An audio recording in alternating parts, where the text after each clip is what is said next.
ध्यान देना, ईमानदारी से अपने अपने में झांक करके देखा जाए। हम सब लोग तो आयु के अनुभव कर सकते। आपने शाश्वत सुख की प्राप्ति, निश्चिंतता की प्राप्ति के लिए कर्म करना शुरू किया। एक दिन मैं ऐसी व्यवस्था कर दूंगा कि निश्चिंत हो जाऊंगा और सदा सुखी, फिर बस फिर बस फिर बस फिर बस सुख ही सुख रहेगा। अच्छा, ईमान और इसी सोच में कर्म करते करते करते करते 60-70 साल खर्च हो गए। कितने गोपाल भैया खर्च हुए हैं? 63 गोपाल भैया के खर्च हो गए इसी चक्कर में। किसके? सुख पाने के चक्कर में। अच्छा, ईमानदारी से बताओ कि बचपन में जब आप कर्म में प्रवृत्त नहीं हुए थे तब ज्यादा सुखी थे कि अब ज्यादा सुखी हैं? बोलो। तब ज्यादा सुखी थे। तो फिर इतने दिन जो 60-70 साल खट खट के कर्म किए, तो इसका मतलब वो सही किए कि गलत किए? क्योंकि जो जिसको पाने के लिए कि वो तो मिला नहीं, बल्कि उतना जितना सुख था वो भी नहीं रहा। तब उलझनें कम थी और आज बोलो ऐसा क्यों होता है? ये किसका प्रश्न है? विदुर जी का। आप ध्यान देना, भागवत की कक्षा है भाई, इसलिए हम बोल देते, सावधान रहना। आग्रही बुद्धि मत रखना कि मैंने ऐसा सुना था वैसा सुना था ना। भागवत में ही रहना ज्यादा अच्छा माना जाता है। संतों बुजुर्गों गुरुओं ने यही कहा, सुखाय कर्माणि करोति लोका न तयि दुखम वान्य दुपारमं वा विन्देति भूयस्ततएव सुखम यदत्र युक्तम भगवान वदेन्ना। हे भगवान, हमें ये बताओ कि ये सुख के लिए कर्म शुरू करता है, मेहनत करता है, व्यापार करता है, विवाह करता है, तो सुख तो मिलता नहीं और दुख में गढ़ता चला जाता है। ऐसा क्यों होता है? श्री मैत्रेय उवाच। मैत्रेय मुनि उत्तर देते हैं, बड़ा अच्छा उत्तर देते हैं। बोले ये दरअसल रॉन्ग नंबर डायल करता है। जहां शाश्वत सुख नहीं है वहां से पाना चाहता है। संसार को खुश करके संसार से ये शाश्वत सुख की प्राप्ति चाहता। शाश्वत सुख माने ऐसा सुख आ जाए जो कभी जाए नहीं।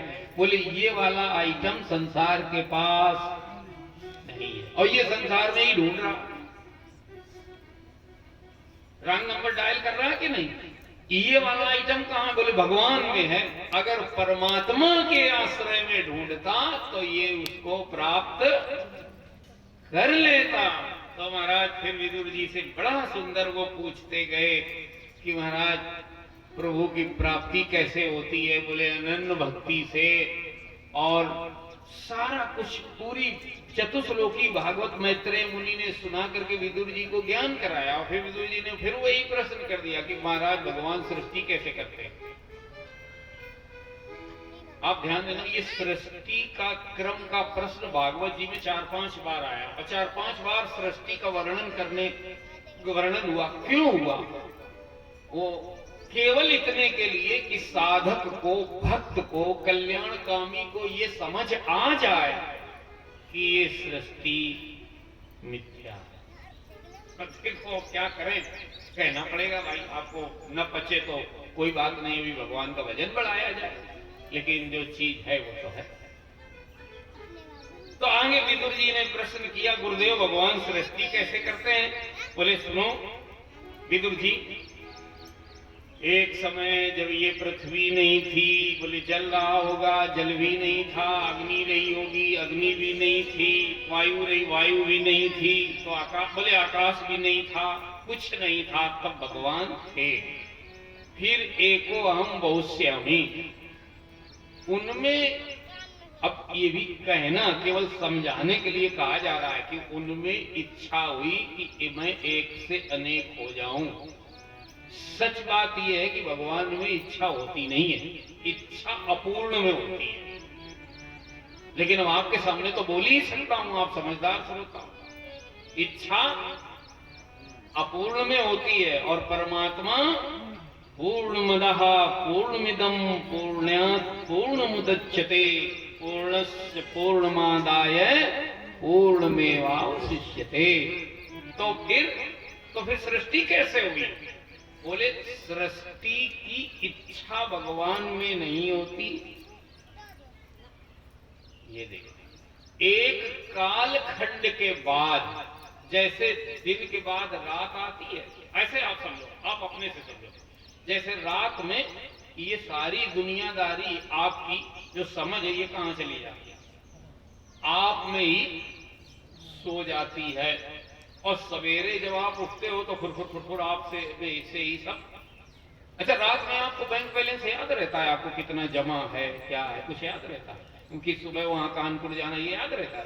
ये सब कहां जाता है बताओ भाई, कहां जाता है? वो आप में ही समा जाता है। बाहर कहीं चला जाए तो सुबह याद ही नहीं आएगा हमारा कौन कौन रिश्तेदार है, कितनी जमीन कहां पड़ी है, याद आएगा क्या? नहीं याद आएगा। तो कहां वो आप भूलते नहीं हो, आप में लय हो जाता है। वो सब क्या हो जाता है? इसी तरह से ये सृष्टि कभी खत्म नहीं होती है।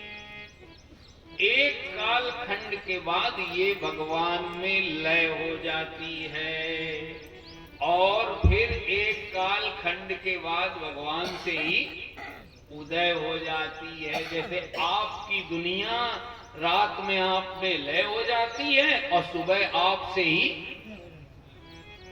ठीक है? ऐसे ही, और ये क्रम अनादिकाल से चला आ रहा है। ऐसे ही समझाने के की दृष्टि से ये कहा जा रहा है कि भगवान को इच्छा हुई एको आम बहुत श्यामा, तो उनसे सबसे पहले प्रकृति में विषमता हुई। ध्यान रखना, जब तक प्रकृति माने त्रिगुण, अभी आप शब्द समझो, आगे विस्तार होगा। त्रिगुण जब साम्यावस्था में होते हैं तो उनका लय हो जाता है, जब इनमें विषम्या अवस्था होती है तो उदय हो जाता है। ये अलग अलग दिखने लगते हैं। तो प्रकृति वैषम्यावस्था में आई तो इससे महातत्व की उत्पत्ति हुई। महातत्व से त्रिविध अहंकार बना, त्रिविध अहंकार के सत्व गुण से पंचमहाभूत बने। ठीक है, इस तरह से ये सृष्टि हुई और फिर भगवान की उन्हीं पंचमहाभूत से, पंचमहाभूत में भगवान की नाभि कमल से ब्रह्मा जी की उत्पत्ति हुई। ब्रह्मा जी ने तपस्या की, भगवान नारायण ने भागवत सुनाई। ब्रह्मा जी ने कहा प्रभु अब क्या आदेश? बोले आप सृष्टि की रचना करो। ब्रह्मा जी ने सृष्टि की रचना महाराज शुरू की। सबसे पहले उन्होंने अपने आप से, अपने मन से बोले 10 ऋषियों को उत्पन्न किया। मरीचिरत्रि अंगिरसौ पुलस्त पुलया क्रतु भृगुर्वसिष्ठो दक्षश्च दशमस्तत्र नारदाः। मरीचिर अत्रि अंगिरसौ पुलस्त पुलः क्रतु भृगुर्वसिष्ठो दक्षश्च। ये 10 ऋषियों की उत्पत्ति अपने मन से ब्रह्मा जी ने कहा आप सृष्टि करो। तो जो इन ऋषियों से सृष्टि बन, उनमें 9 लोग तो सृष्टि करने लगे। नारद जी ने सृष्टि को स्वीकार नहीं किया, बोले हम ब्रह्मचारी ही रहेंगे, नारायण नारायण करते सब जगह लड्डू खाते रहेंगे। तो शेष जो 9 प्रजापति हुए ये अपने मन से सृष्टि करने लगे, उससे सृष्टि बन नहीं रही थी। फिर ब्रह्मा जी ने छाया से कर्दम को उत्पन्न किया, वाणी से सरस्वती जी को उत्पन्न किया, छाती से धर्म की उत्पत्ति हुई, पीठ से अधर्म की उत्पत्ति हुई। ऐसे वो अनेक अनेक तरह से सृष्टि की रचना करने लगे, लेकिन उन्हें संतोष नहीं होगा। तो उन्हें जब संतुष्टि नहीं हुई, चिंता हुई, तो उनका शरीर 2 भागों में विभक्त हो गया और बाएं भाग से स्त्री और दाहिने भाग से पुरुष की उत्पत्ति हुई। उनका नाम पड़ा मनु और शतरूपा। वो दोनों दंपत्ति हाथ जोड़ करके खड़े हुए, भगवान ने उनका विवाह करा दिया वहीं ब्रह्मा जी ने। और उन्होंने कहा महाराज क्या क्या? बोले आप सृष्टि की रचना करो, आप मैथुनी सृष्टि का विस्तार करो। बोले अब महाराज विस्तार तो हम करें, पृथ्वी तो जल में डूबी हुई है, तो सृष्टि रहेगी कहां? तो ब्रह्मा जी को चिंता हुई। वैसे ही उनकी नाक से 12 भगवान का अवतार हुआ। बोले इत्त विद्या यतो नासा विबरा सहसानग वाराहतो को निर्वगात अंगुष्ठ परिमाण का। बोलिए बरा भगवान की जय। वो ब्रह्मा जी की नासिका से उनकी उत्पत्ति हुई और वो एक अंगुल के थे, अंगुष्ठ परिमाण का, बहुत छोटे से, लेकिन देखते देखते वो विशाल काय हो गए और उस समुद्र में कूद गए। और समुद्र में जो पृथ्वी जलमग्न थी, अब हम लोगों को थोड़ा अजीब लगता है कि पृथ्वी सब जलमग्न थी। अगर आप कभी गोवा जाएं या कहीं समुद्र तट पर जाएं तो आपको सब लगेगा कि चारों तरफ वास्तव में पृथ्वी जलमग्न ही है, थोड़े सिरा बाहर है। तो कथा में चल रहे हैं और वो वराह भगवान अपने नाक पर पृथ्वी को लेकर के ऊपर आने लगे। इतने में एक महाराज हिरणाक्ष दैत्य आया। तो परीक्षित ने पूछा, ये गुरुदेव ये हिरणाक्ष दैत्य कौन है, ये कहां से आ गया? बोले ये हिरणाक्ष दैत्य ऐसा है कि दिति से इसकी उत्पत्ति हुई और ये बड़ा बलवान था। तपस्या करके ब्रह्मा जी से इसको वरदान मिला कि तुम महाबली होगे। तो एक समय की बात है, इसके हाथों में बड़ी खुजली और लड़ने का इसका बड़ा मन। अब देखो उसके परिवार के भी लोग अभी भी हैं, पाए जाते जिनका लड़ने का बड़ा मन रहता है। अब ये ब्रह्मा जी का वरदानी और इसका लड़ने का बड़ा मन, और कोई इससे लड़े नहीं। सबको पता है हिरणाक्ष से लड़ोगे जीतोगे नहीं, क्योंकि उसको ब्रह्मा जी का वरदान। तो ये महाराज किसी ने कह दिया कि तुम वरुण लोक में जाओ, वहां वरुण भगवान बड़े बलवान हैं, उनसे तुम्हारी कुश्ती हो जाएगी, लड़ लेना। ये गया वरुण लोक में। वरुण से जाकर के कहा कि भाई वरुण ने कहा भैया ऐसा है, हम बहुत कमजोर आदमी, हमारे बस का नहीं है, हम तो लड़ने वाले नहीं। तो बोले अरे कमजोर कहीं के। उनका निरादर करके वो वहां से चल दिया। रास्ते में वो महाराज नारद जी मिल गए, नारायण नारायण करते। तो इसने कहा भाई नारद जी कहा, हाँ। बोले कुछ लड़ना भिड़ना जानते हो? नारद जी ने कहा नहीं भाई, लड़ना भिड़ना तो नहीं जानते, लेकिन लड़ाना भिड़ाना जानते हैं, बताओ। अरे बोले तो फिर कोई हो तो बताओ जरा, हमारे हाथों में खुजली हो रही। बोले ऐसा है, वराह भगवान का अवतार हुआ है, वो जल में से वो पृथ्वी लेके आ रहे हैं, वहीं जाओ आप समुद्र में, लड़ने को मिल जाए। ये महाराज देखो ऐसी भी बुद्धि होती, ये लड़ने के लिए केवल समुद्र में कूद पड़ा। और वराह भगवान जो पृथ्वी लेके ऊपर आ रहे थे, उनको बड़ी गालियां देना शुरू किया इसने। एक थल के जीव जल में छुपा बैठा है, लड़का नहीं है, और इस तरह के दुर्वचन बोले। ध्यान से सुनना कथा, भगवान सब सुनते रहे और फिर बड़े व्यवस्थित तरीके से पृथ्वी को उन्होंने जल पर ऊपर प्रतिष्ठित कर दिया। तब पलट कर, और ये भी देखो पीछे पीछे चला आया। तब भगवान पलटे, बोले अब बताओ जरा तुम क्या कह रहे थे? बोले कह क्या रहे थे, बड़े बलवान बने घूमते हो, और भी जो कुछ कहा होगा जैसा उनका आकार है उस तरह का। और फिर बात इतनी बढ़ गई, युद्ध होने लगा। कहते हैं भगवान ने उसको बहुत देर खिलाया, फिर एक कनपटी में ऐसा मारा कि हिरणाक्ष का तो गोविंदाय नमो नमः हो गया। हम लोगों के लिए एक बड़ा बढ़िया उपदेश निकल करके आया कि जब कोई महत् कार्य जीवन में कर रहे हो तो ऐसे दुष्ट लोग है ना, अगर उसमें विघ्न रूप में खड़े हो तो कभी भी उनसे उलझना, अब तो बोली दो ना, नहीं चाहिए। अब ऐसा नहीं है कि कहीं पता लगे परीक्षा देने जा रहे हैं बच्चे, वो ऋतिक चले गए क्या हैं? कहीं परीक्षा देने जा रहे हैं, इंटरव्यू देने जा रहे हैं, और किसी ने जरा सा किसी को मोटरसाइकिल छू गई और उसने तो शुरू कर दी अपनी महाभारत कथा सुनाने लगे, और खड़े करके पहले उससे लड़ रहे हैं। तो उसकी तो आदत है ऐसी, तुमको क्या करना चाहिए? भगवान ने कहा कि जब महत् कार्य कर रहे हो तो कभी भी किसी क्षुद्र व्यक्तित्व से उलझना नहीं चाहिए। इस तरह वराह भगवान ने हिरणाक्ष का उद्धार कर दिया। और मनु जी महाराज से कहा ये भाई पृथ्वी है। ब्रह्मा जी ने कहा अब तो पृथ्वी हो गई, मनु जी आप सृष्टि करो। तो फिर मनु जी और शत्रुपा वहां रहने लगे और उनको धीरे धीरे 5 संतानें हुई। देवहूति, आकुति, प्रसूति उत्तानपाद और प्रियव्रत, 3 कन्याएं हुई और 2 पुत्र हुए। परीक्षित जी ने पूछा, गुरुदेव फिर इनसे इनका हमें वंश वर्णन आप सुनाओ, इनका वंश कैसे आगे बढ़ा, कैसे इनका विवाह हुआ, कैसे इनको संतानें हुई। बोले सुनो महाराज, बात ऐसी है राजन कि जब धीरे धीरे इनकी पुत्रियां बड़ी हुई तो बड़ी पुत्री देव होती थी, तो मनु महाराज को विवाह की चिंता। इधर जो ब्रह्मा जी की छाया से उत्पन्न हुए थे कर्दम जी, वो अपना तपस्या करने गए। तपस्या करने में भगवान प्रसन्न हुए, सामने प्रकट हुए, बोले वरदान मांगो। तो कर्दम ऋषि ने बड़ा विचित्र वरदान मांगा। बोले क्या? बोले विवाह करा दो। भगवान ने कहा विवाह कराने के लिए कोई तपस्या करता है क्या? विवाह तो फ्री में हो जाता है, ऐसे ही कहीं मैरिज ब्यूरो पेपर में और कैसे विज्ञापन करा दो, हो जाता। तपस्या क्या? बोले नहीं महाराज, प्रभु तपस्या मैं इसलिए कर रहा हूं क्योंकि मुझे धर्म पत्नी चाहिए।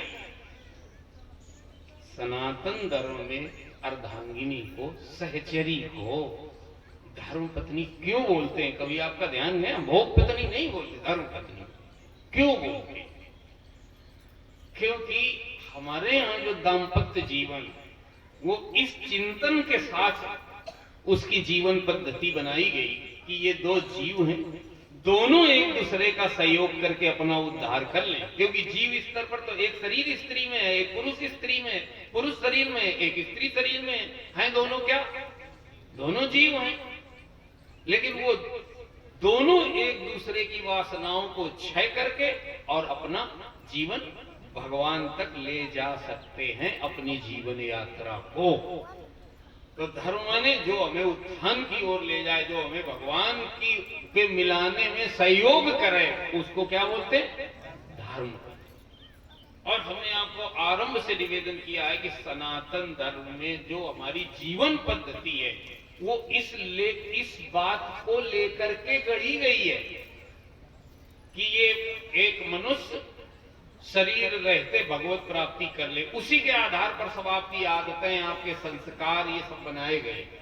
इतनी आयु में ये हो जाना चाहिए, इतनी आयु में ये करना चाहिए, इतनी आयु में वानप्रस्थ, इतनी आयु में सब कुछ सिस्टम में बनाया गया, इस उद्देश्य को ध्यान में रख करके, ताकि हम अपना जीवन सफल कर पाओ। तो कथा चल रही थी, जब कर्दम ऋषि के सामने भगवान प्रकट हुए, कहा वरदान मांगो। बोले महाराज विवाह हमको करना है। तो विवाह करने के लिए तपस्या? बोले हाँ महाराज, हमको सामान्य पत्नी नहीं, धर्म पत्नी चाहिए, जो हमारी भगवत प्राप्ति में बाधा न बने बल्कि सहयोगी बने। बोले निश्चित आपका ऐसा पवित्र उद्देश्य है कर्दम जी, तो आप जैसे आश्रम में जाओगे, मनु महाराज प्रस्ताव लेकर के आएंगे, आप उनको मना मत करना, और आपके इस पवित्र दिव्य दाम्पत्य जीवन में स्वयं पुत्र बन करके आपके यहाँ आऊंगा। कर्दम ऋषि चले गए आश्रम को। भगवान के बताए के अनुसार कुछ कालखंड में मनु महाराज देवहूति और आचार्य को लेकर के कर्दम ऋषि के आश्रम पर पधारे। कहते हैं अब वो लड़की की बौद्धिक परीक्षा लेने के लिए, अब वो भी जरूरी है। हमने आपको आरंभ में कहा था कि संबंध कहाँ करना चाहिए, कैसे करना चाहिए, उसका मानक क्या है? तो शास्त्रीय मानक महाराज उसको कहा गया संबंधी, माने बुद्धि समान हो दोनों परिवार में। संपत्ति चाहे समान ना भी हो, लेकिन संस्कार समान होने चाहिए, बुद्धि समान होनी चाहिए। तो बुद्धि की ही परीक्षा ली कर्दम जी ने। तो कहते हैं किया क्या, उन्होंने एक आसन मनु महाराज को, एक उनके साथ आचार्य थे उनको, और एक आसन देवहूति जी, 3 लोग थे, 3 आसन उन्होंने डाल दिए। तो आचार्य जी तो श्रेष्ठ थे, बैठ ही गए, मनु महाराज तो राजा थे, वो भी बैठ गए। अब देवहूति जी के मन में विचित्र उलझन क्या है, एक निर्णय लेना है उनको कि अगर मैं ऋषि के बराबर पर बैठती हूँ तो अब ये तो कोई संस्कार नहीं है, आप जानते, और अगर उनके दिए हुए का वो स्वीकार नहीं करती हूँ तो वो अपमान हो जाएगा, वो भी गलत है।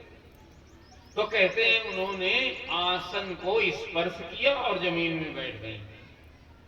बोलिए सच्चिदानंद भगवान की जय। माने उनके दिए हुए का आदर भी हो गया और बराबरी भी नहीं हुई। ये देखो, ये दोनों बातें एक साथ हुई। ये विवेकी बुद्धि का परिचय है कि उन्होंने उस परिस्थिति में भी निर्णय ऐसा निकाला कि मर्यादा भी रह गई और व्यवहार भी रह गया।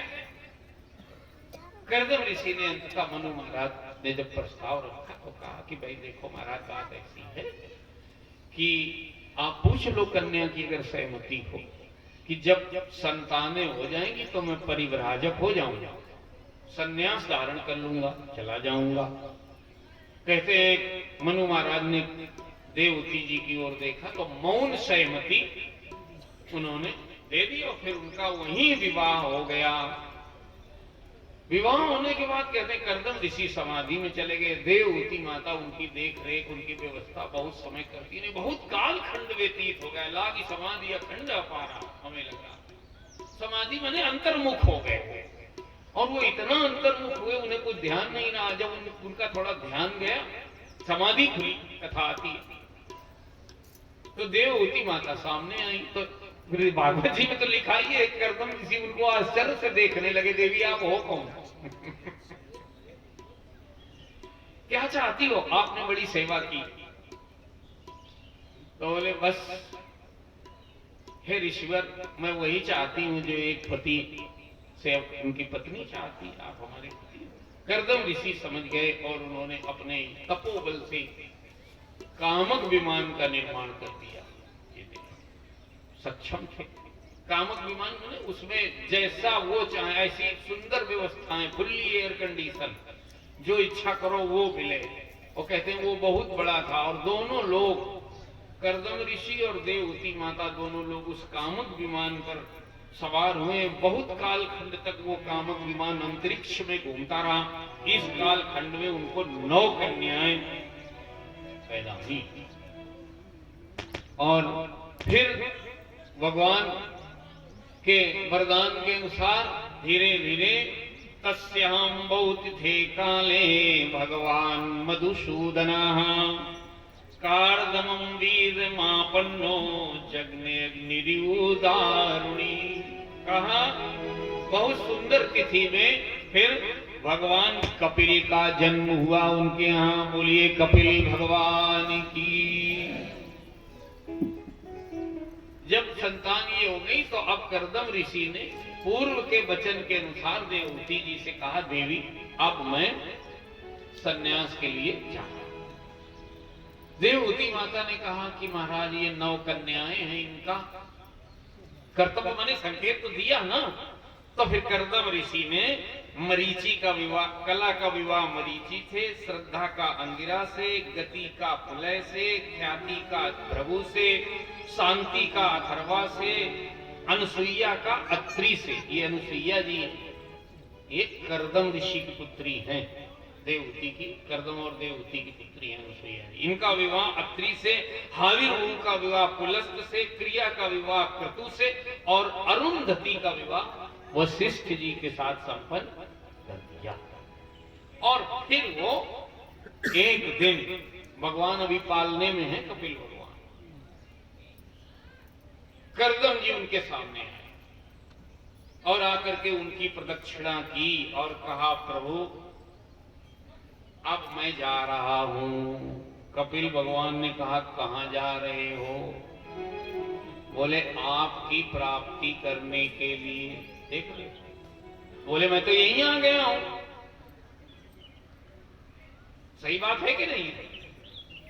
हम जानबूझ के इसीलिए बोल रहे हैं कि आपका ध्यान होना चाहिए इन शब्दों पर। कथा आप जानते हो, खूब सुनते हो, जितना हमारे पास समय होगा हम सुना विस्तार करें, लेकिन सिद्धांत को छोड़ना नहीं है, थोड़ा स्पर्श तो किया जाए।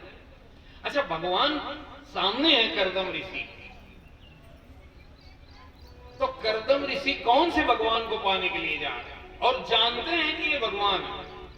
भगवान घर में है और कर्दम ऋषि को पता है कि ये भगवान है, कोई संदेह नहीं है। तो अब कहा है कि क्यों बैराग हो रहा, क्यों वन में जा रहे हैं? क्या लगता है? ध्यान गया? कहा, प्रभु अब मैं आपके उस रूप की प्राप्ति करने के लिए बन जा रहा हूं जिसका कभी वियोग नहीं होता।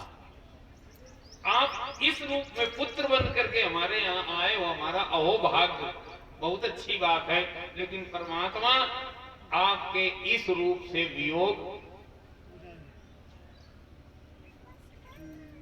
मैंने भगवान जीव का कल्याण पूर्ण रूप से तब होता है जब वो अपने से अभिन्न परमात्मा की अनुभूति कर ले। परमात्मा आपसे कभी भिन्न नहीं हुआ, हो ही नहीं सकता।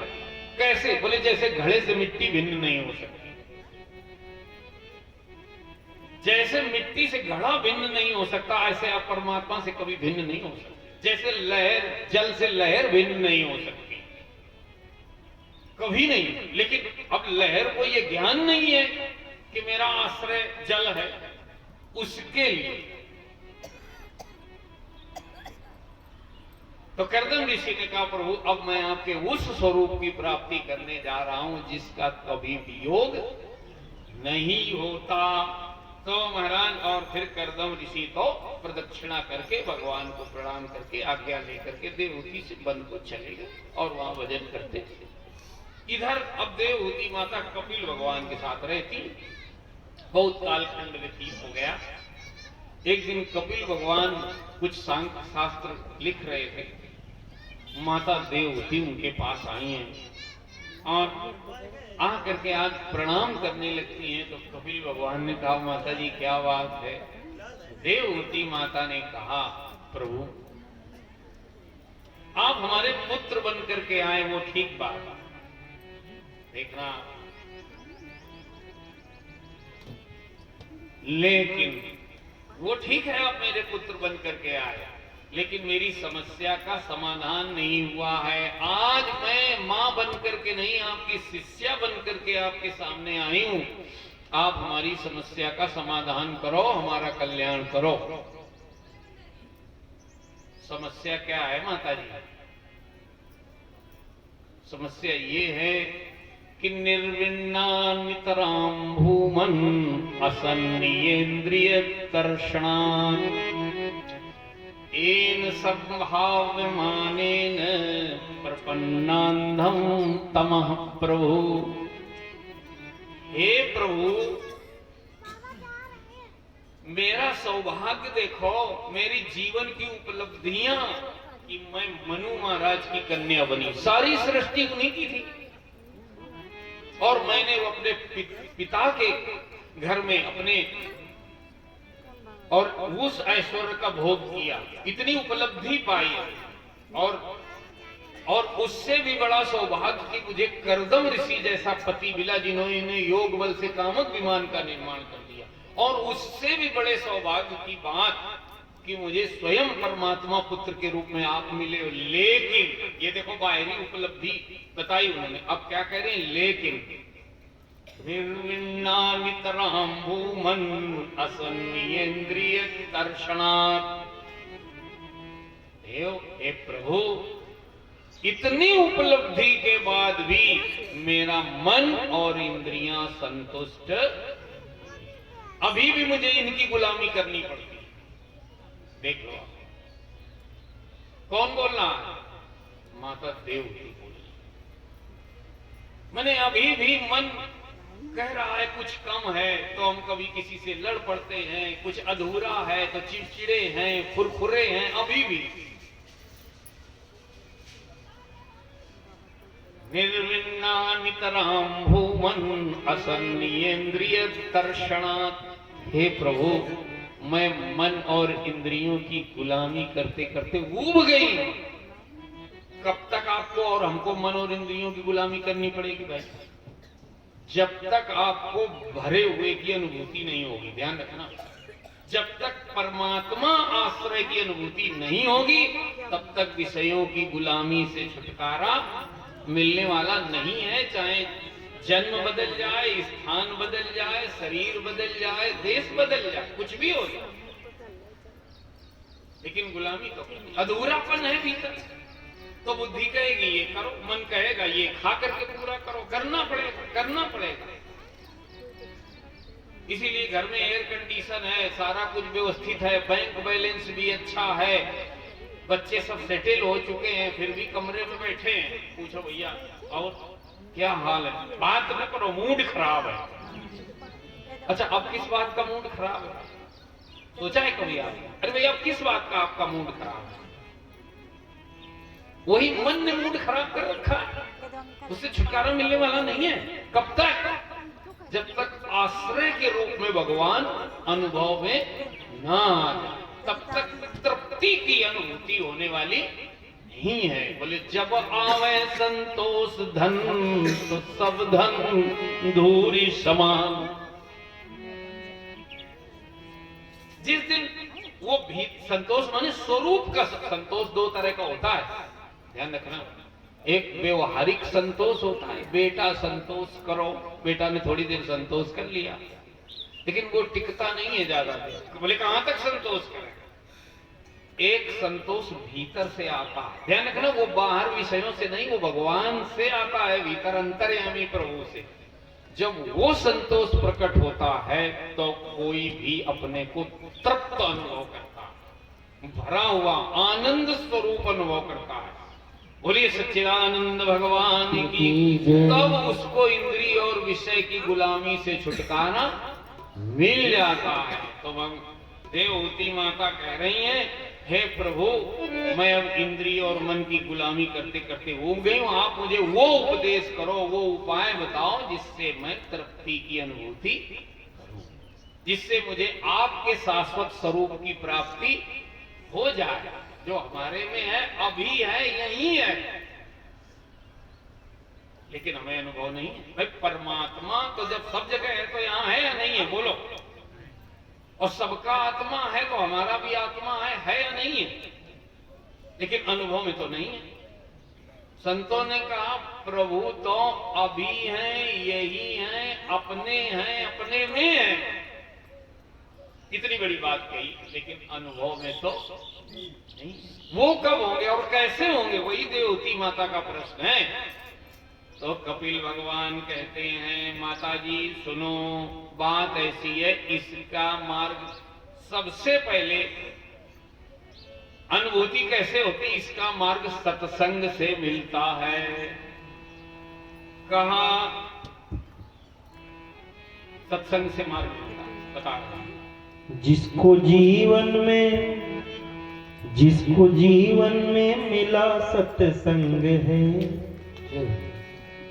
उसे हर घड़ी आनंद ही आनंद है।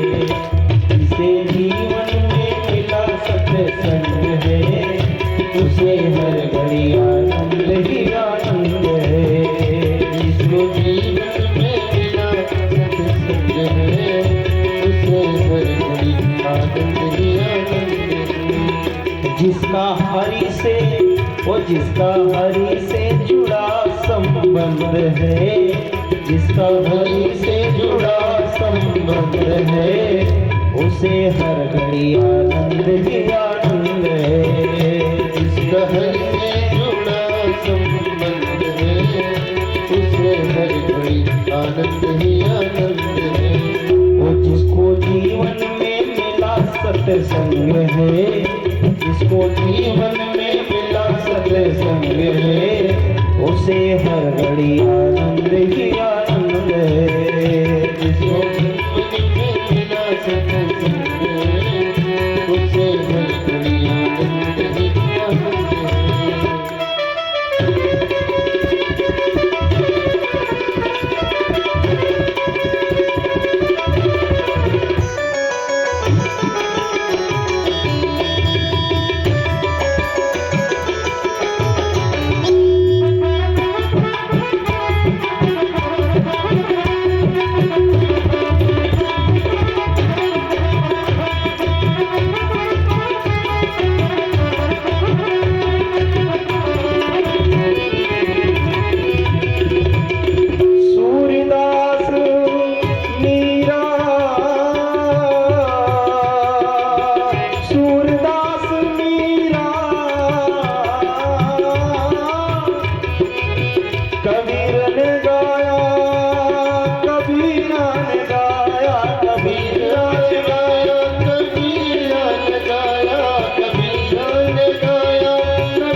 जिसके हृदय में जिसके हृदय में राम नाम चल रहे, उसे हर घड़ी आनंद ही आनंद है। जिसके हृदय में राम नाम बंद है, उसे हर घड़ी आनंद ही आनंद है। जिसको जीवन में मिला सत्संग है, उसे हर घड़ी आनंद ही आनंद है। जिसको जीवन में मिला सत्संग है, उसे हर घड़ी आनंद ही आनंद है।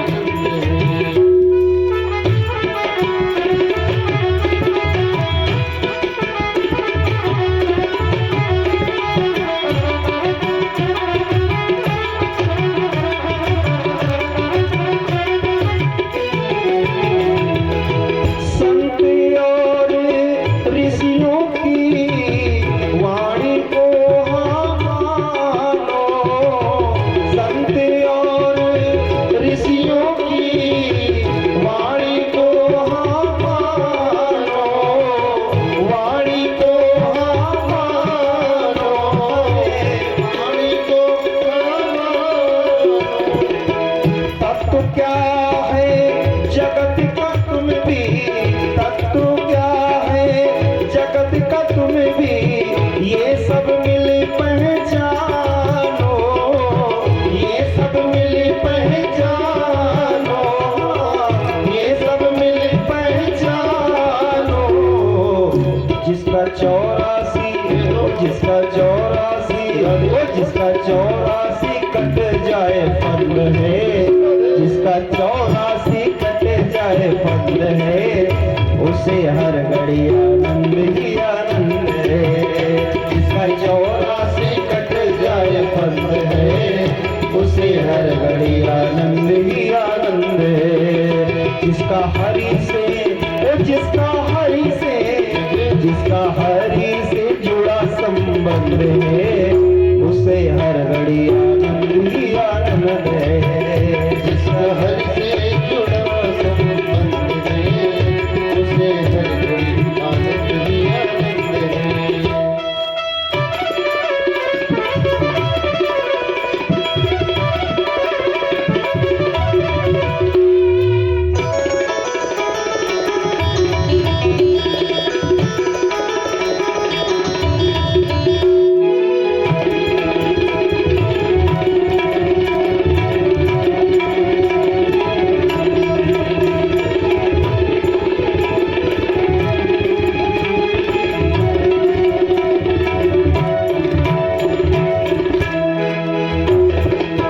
जिसे स्वर्ग जाने की इच्छा नाही यहाँ की है, जिसने स्वर्ग जाने की इच्छा नाही उसने की है, नाही उसने की है। जिसे मुक्ति पाने की इच्छा नाही उसने की है, नाही उसने की है। जिसे मुक्ति पाने की इच्छा नाही उसने की है, नाही उसने की है। और उसे मिलता है, उसे मिलता है, उसने स्वर्ग जाने की इच्छा नहीं की, उसे मिलता है यहाँ परमानंद है, उसे मिलता है यहाँ परमानंद है, उसे हर घड़ी आनंद ही आनंद है। उसे मिलता यहाँ परमानंद है, उसे हर घड़ी आनंद ही आनंद है। जिसके हरि से जिसका हरि से जुड़ा संबंध है, उसे हर घड़ी आनंद ही आनंद है। जिसको जीवन में जिसको जीवन में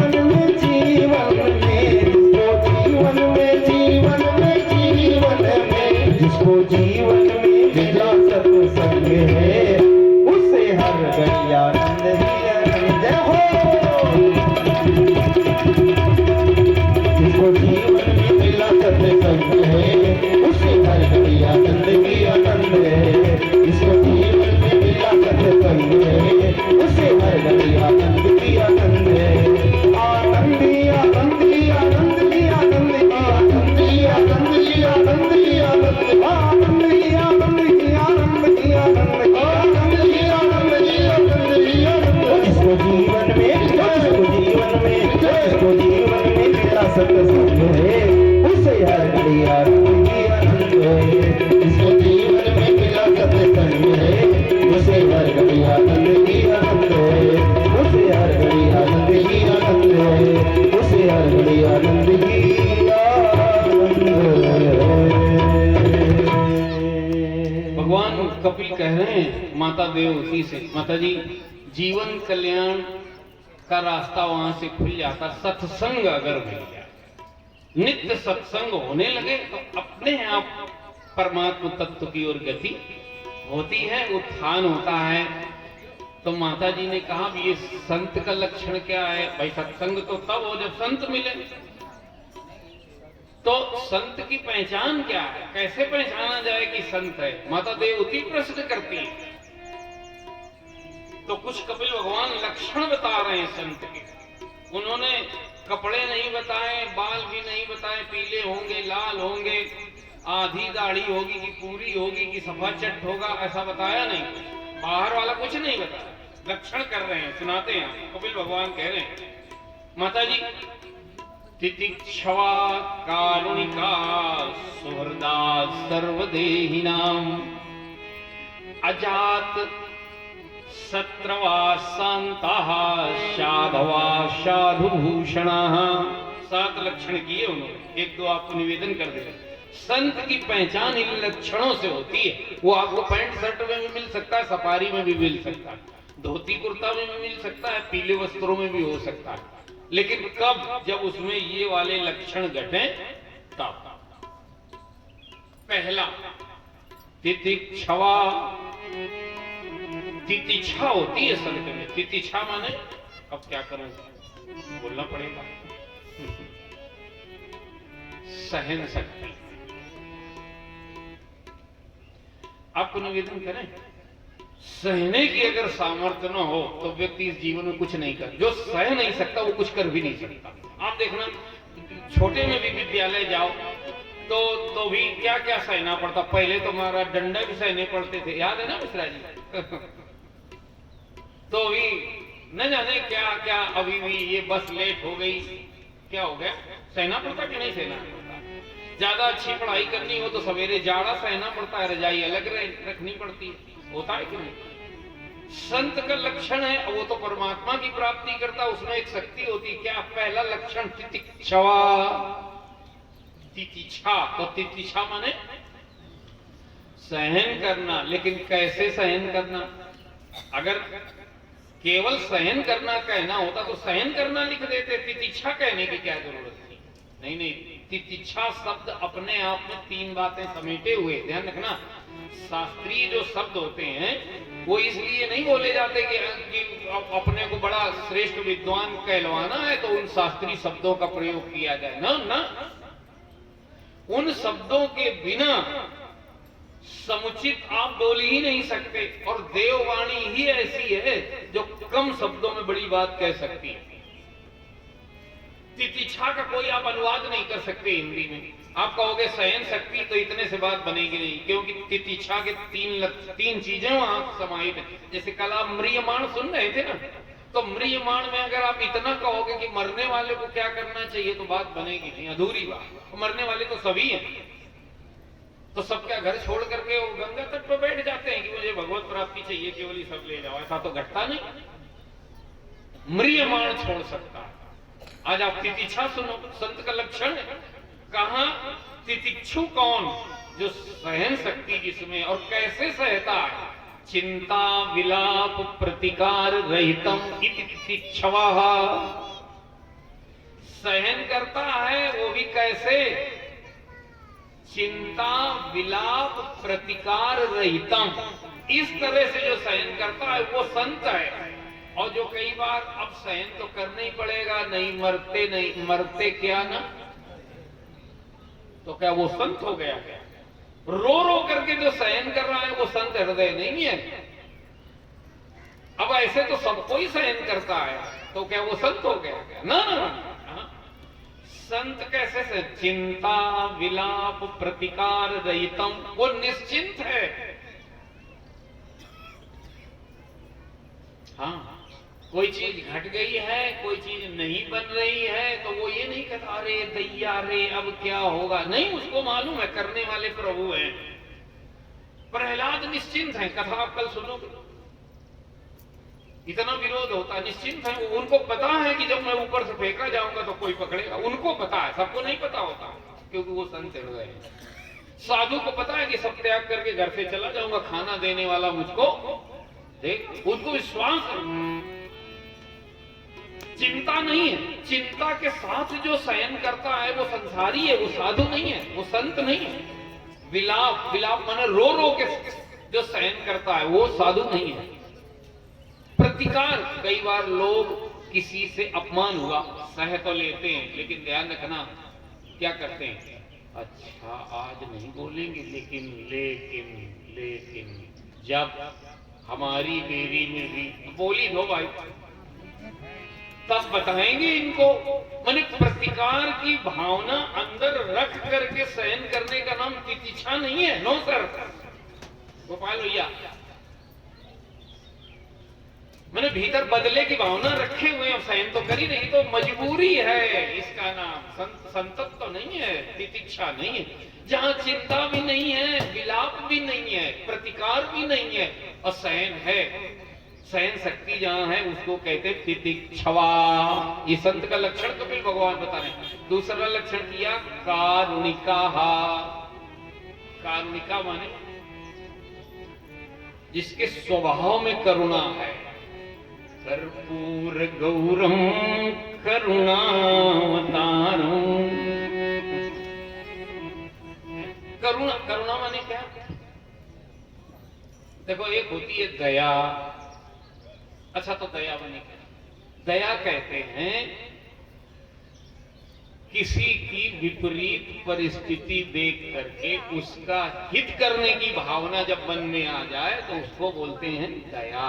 विपरीत परिस्थिति को देख करके मन में उठी हुई हित भावना का नाम है दया, नॉट करुणा। उसको करुणा नहीं बोलते, क्या बोलते हैं? ऋतिक। ऐसे समझ ले, जैसे आप जा रहे हैं, कोई व्यक्ति गिर पड़ा, अब आपके मन में इच्छा हुई कि इसको मैं उठा लूं, तो आप दयालु हो, बिल्कुल अच्छी बात है। करुणा की कसौटी नहीं। कोई आया आपके बाद में भूखा हूं 3 दिन से, तो आप कहने गए आप भोजन कर लीजिए, तो आप दयालु हो, अच्छी बात। तो करुणा माने क्या? करुणा माने देने का स्वभाव। दया माने जब परिस्थिति सामने आई तब वो विचार उत्पन्न हुआ। करुणा माने ऐसा ही विचार हमेशा रहता है कि जो मेरे सामने आवे मैं इसको क्या दे दूं, इसको बोलते हैं करुणा। इसका एक ही दृष्टांत मुझे आज तक मिल पाया, जैसे प्रसाद बांटते समय किसी व्यक्ति का कार्य होता है, वो कारुणिक होता है। कारुणिक होता माने उसे जाति नहीं देखना, धर्म नहीं देखना, छोटा बड़ा कुछ नहीं, उसको तो जैसे ही हाथ दिखाई पड़ता है तो क्या करता है? प्रसाद बांटने वाले जो सज्जन होते क्या करते हैं बताओ भाई? वो रख देते हैं, उनको तो केवल हाथ भर दिख जाए। हाँ, बोलिए गौरी शंकर भगवान की। देखो अभी हमने कर्पूर गौरम करुणा बता रहा बोला ना, भगवान आ गए। चलिए बिठाया जाए तो हाँ, और धीरे से मैं निवेदन कर रहा था क्या? हाँ बस अभी आप लोग क्या कुछ पूजन कर रहे हैं? हाँ अभी हम आते हैं तो थोड़ा आप शांत हो जाए, 2 मिनट, फिर अभी भगवान का पूजन होगा। बोलिए गौरी शंकर भगवान की। Come to the point. कारुणिका तितिक्षवा सुहृदा सर्वदेहिनां। थोड़ी देर आप दर्शन करें शांति से। हाँ थोड़ी देर शांति से दर्शन आप करें, हम अभी आते हैं, फिर भगवान की तरफ हम लोग उन्मुख हो। तितिक्षवा करुणा माने चल रहा था। तो जैसे प्रसाद बांटने वाले का स्वभाव है ना, कोई आए सामने उसको दे देना, इसी तरह से जिसका स्वभाव होता है कि अगर मेरे सानिध्य में संपर्क में कोई आए तो मैं इसको क्या दे दूं। प्राय ये स्वभाव होता नहीं है, ध्यान रखना। प्राय मिलने पर ये होता है कि मैं यहाँ पर गया तो इनसे क्या मुझे, भाई जोर से बोलो, क्या ले लूं, ये स्वभाव रहता है। लेकिन जहां ये स्वभाव है कि मैं इनको क्या दे दूं, भले ही आप दो अच्छे शब्द दे दो, सम्मान दे दो, सम्मान भी देने वाली चीज है। अगर आप देना चाहो तो आपके पास बहुत कुछ है, छोटा है तो आप आशीर्वाद दे सकते हो, देने की इच्छा तो हो। अगर ऐसा स्वभाव है तो वो माता जी संत का स्वभाव है। और ऐसे जब कोई सत्संग करता है माता जी, तो धीरे धीरे धीरे धीरे उसको भीतर अपने, जब वो भक्ति गाढ़ी होते होते होते होते एक निष्ठ हो जाती है, मणि भक्ति में परिवर्तित हो जाती है।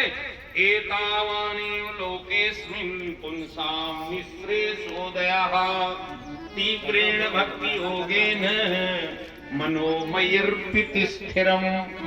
का स्थिर मन, उसमें जाकर के मन और बुद्धि भक्ति में लय हो जाते हैं, तो उसे अपने से अभिन्न परमात्मा की अनुभूति माता जी हो जाती है। आगे कपिल भगवान ने सांख्य योग सुनाया, अष्टांग योग सुनाया, और फिर इतने अच्छे मन से देवहूति माता ने सुना कि उन्हें अपने भीतर भगवान की अनुभूति हो गई।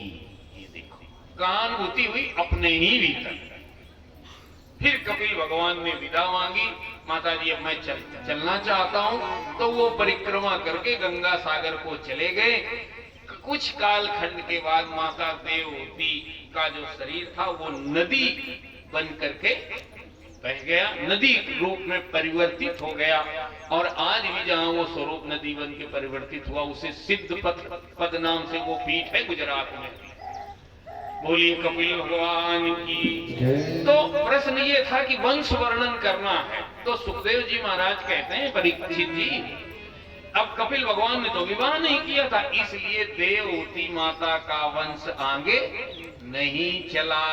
अब मैं आपको दूसरी कन्याओं का वर्णन सुनाता हूँ। मनोस्तु सतरूपायाम त्रिसरा कन्याश्च जगनिरे आकूति देवहूतिश्चा प्रसूति रीति विस्तृता।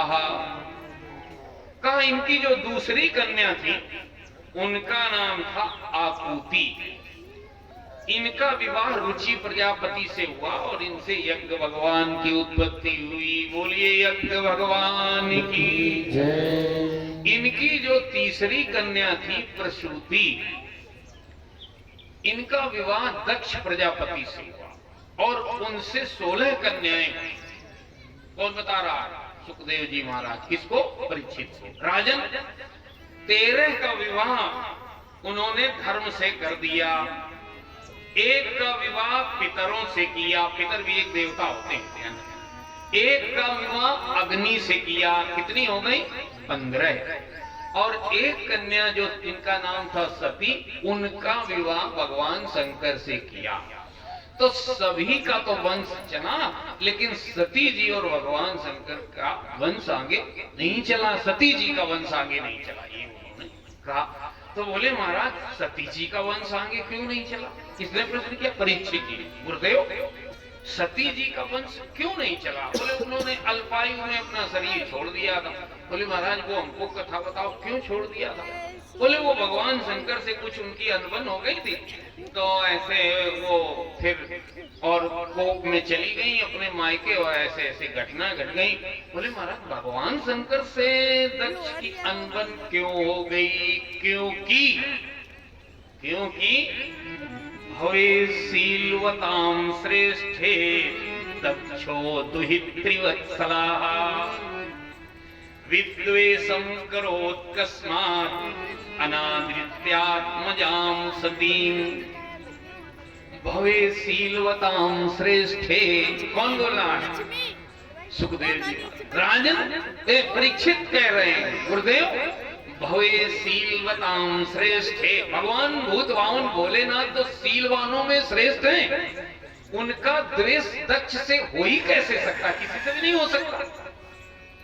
और दक्षो दुहित्रिवत्सलाः, और दक्ष अपनी सबसे छोटी कन्या सती से बहुत प्रेम करते थे। फिर ये घृणा और नफरत में बात बदल कैसे गई? और गुरुदेव कस्तम शराचर गुरुम निर्वैरम शांत विग्रहम। वो भगवान भोलेनाथ कस्तम शराचर गुरुम, वो तो त्रिभुवन गुरु हैं। निर्वैरम शांत विग्रहम आत्मा रामः कथम द्वेष्टि, आत्मा रामः कथम द्वेष्टि। प्रश्न कर रहे हैं, आत्मा रामः कथम द्वेष्टि। वो जो भूत भावन भगवान भोलेनाथ हैं वो आत्मा रामी है। आत्मा रामी माने स्वयं में संतुष्ट रहते हैं, माने उन्हें बाहर किसी चीज की कामना जिज्ञासा इच्छा नहीं है। जगतम दैवतो महा, और वो देवताओं में श्रेष्ठ हैं, उनको महादेव कहा जाता है। उनका वैर कैसे हुआ दक्ष से, वो महाराज हमको सब कथा बताओ। श्री सुकवाच, अब श्री सुखदेव जी महाराज बोलते हैं, उसके पहले बोलिए गौरी शंकर भगवान की। हमारे पंडित जी पूजन करा देंगे, फिर प्रतियोगिता, प्रश्न प्रतियोगिता हो जाए, फिर आपको आगे की कथा में ले चलेंगे। बोलिए शंकर भगवान की जय। भगवान शंकर और मैया पार्वती की सुंदर सी झांकी आप सभी भक्तजनों के समक्ष है। हमारे जो मुख्य यजमान है मूर्तक पूजन के लिए आ जाइए। ओम कर्पूर गौरम करुणावतारम संसार सारम भुजगेन्द्रहारम सदा वसंतम हृदयारविंदे भवं भवानी शयितं नमामि। हस्ताभ्यां कलशद्वयामृतरसै राप्लावयन्तं शिरो द्वाभ्यां तौदरतं मृगाक्षवलये द्वाभ्यां वहन्तं परम् अंकन्यस्तकरद्वयामृतघटं कैलासकान्तं शिवा स्वच्छां भोजनवेन्दुमुकुटं देवं त्रिनेत्रं भजे। पैर प्रक्षालन करवा दो। नास्त्रं नैव कपालदाम धवला भस्मच्छटा नो जटा नो नन्देन च जाह्नवीनगरलं भूभङ्गिमा चन्द्रमा न प्यालो न गजानिना न दयिता रूपं न रूपं क्वचेत् अव्यक्तं शिवतत्त्वतत्त्वमहितं ज्योतिर्हृदा भावये। बोले गौरी शंकर भगवान की जय। जो भक्तजन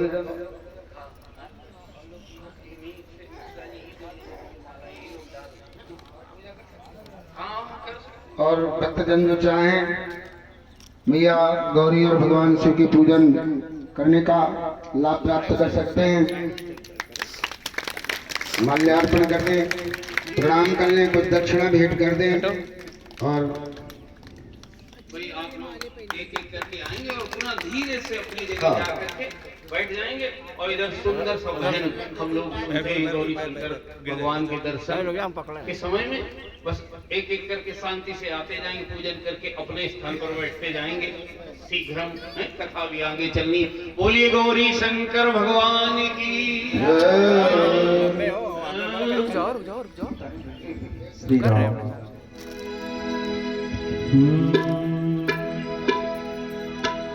शंकर तेरी जटा में बहती है गंगाधारा। शंकर तेरी जटा बहती है गंगाधारा। शंकर तेरी जटा बहती है गंगाधारा। काली घटा के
नगचर में बसन धारी प्रसराज पे सवारी चरणधारी रसराज पे सवारी ओ निज भक्त है दुखारी निज भक्त है दुखारी कौन दुखारी है निज भक्त है दुखारी निज भक्त है दुखारी कैलाश में बिहार शंकर तेरी जटा जय हो बहती है गंगाधारा शंकर तेरी जटा में बहती है गंगाधारा शंकर तेरी जटा में बोले भांत बाबा भोलेनाथ की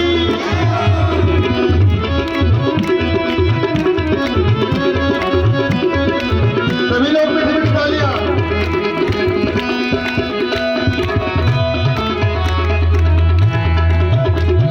शिव नाम जो उचारे सब पाप दोष टारे हो शिव नाम जो उचारे सब पाप दोष तारे तो लीजिए इस भाव से सभी लोग एक बार शिव नाम जो उचारे सब पाप दोष टारे शिव नाम जो उचारे सब पाप दोष तारे ब्रह्मानंद वो ब्रह्मानंद आनंद ब्रह्मानंद न बिसारे ब्रह्मानंद न बिसारे भव सिंधु पार तारा शंकर तेरी जटा में बहती है गंगाधारा शंकर तेरी जटा में बहती है गंगाधारा उस शंकर तेरी जटा में बहती है गंगाधारा शंकर तेरी जटा में बहती है गंगाधारा ये भजन के अंत में एक बार ओम नमः शिवाय का जाप सभी लोग भाव से करेंगे।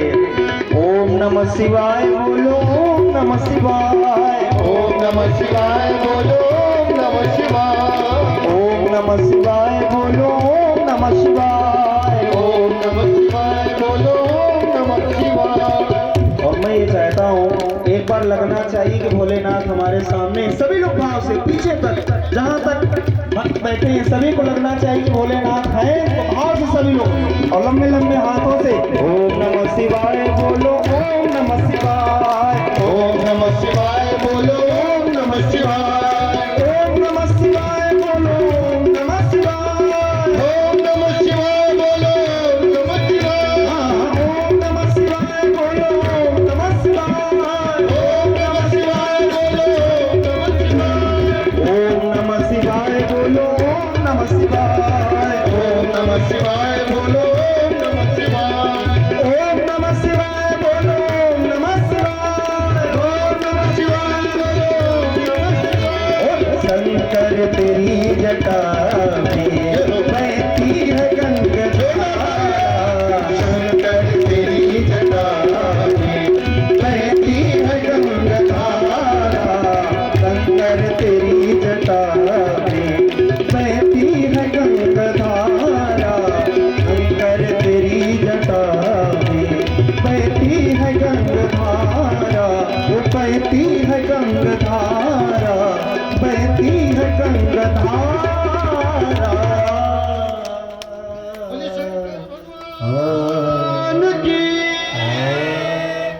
शीघ्र आप लोग पूजन करके अपने अपने स्थान पर विराजमान हो जाएं।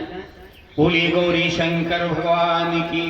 कथा चल रही है गंगा तट पर सुक्तालु। परीक्षित जी का प्रश्न है, गुरुदेव सती जी का वंश आगे क्यों नहीं चला? इसके उत्तर में श्री सुकोवाच, सुखदेव जी कह रहे हैं बात ऐसी है, सुनो परीक्षित। एक बार की बात है, भगवान भोलेनाथ 87,000 साल की समाधि के बाद उठे और भगवती सती जी को वो कथा सुना रहे थे। उसी समय एक दृश्य उपस्थित हुआ आकाश मार्ग में। क्या? ओ सती बिलो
महादेव की जय।